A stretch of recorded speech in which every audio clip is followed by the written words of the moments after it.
You are now tuned into Sexy Recipes with your man, Scotty B. This week's sexy recipe is Scotty's Perfect Peach Cobbler.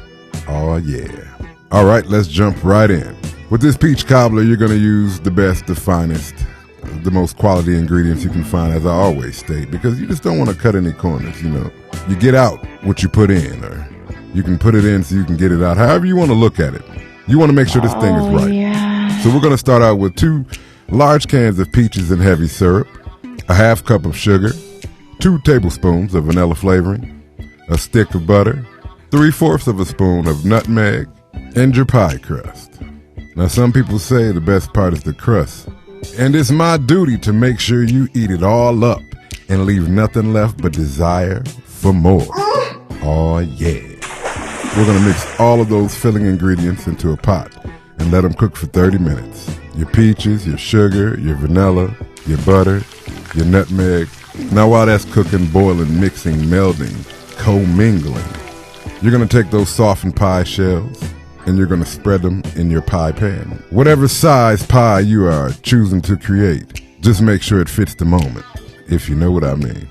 So you're going to flatten out those pie shells in that pie pan. You're going to bake them for about 15 minutes until they're nice and golden brown. Then you pull that pie shell out.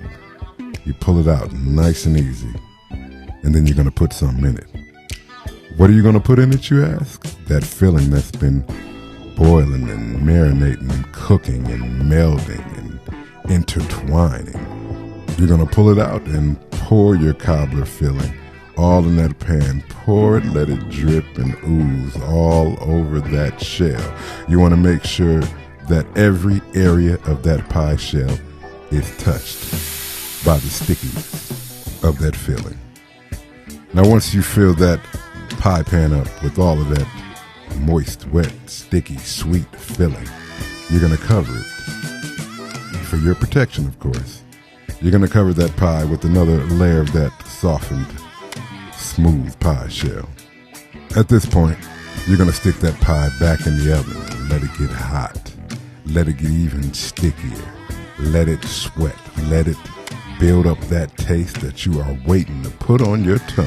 Ooh! Oh. Give it about 30 minutes until it's nice and golden brown. Now, after those glorious 30 minutes have passed, you're going to take that pie out and you got to test it. Take the end of a knife. Ease it into the top of that pie. And when you pull that knife out, the filling on that knife should be hot, sticky, and steamy. And if it's not, put it back in. Yes, put it back in and let it cook a little longer because, you know, you got nothing but time. Now, once this pie is finished, presentation is everything, I promise you. What woman, what person for that matter, doesn't want warm, sticky, wet, sweet, and hot peach cobbler all over their mouth, face, and lips. Cut a piece of that peach cobbler on a small salsa plate. It doesn't take much. And when you cut it, watch that filling ooze everywhere, coming from all sides like you know we like it. Get a scoop of vanilla ice cream, place it right on top of that pie, and watch it melt. And at this point, she should be watching this show, and she should begin to melt. So grab that pie, grab a towel, and head into the bedroom and see which dessert gets finished first. Oh yeah. You have now been tuned into another sexy recipe with your man, Scotty B.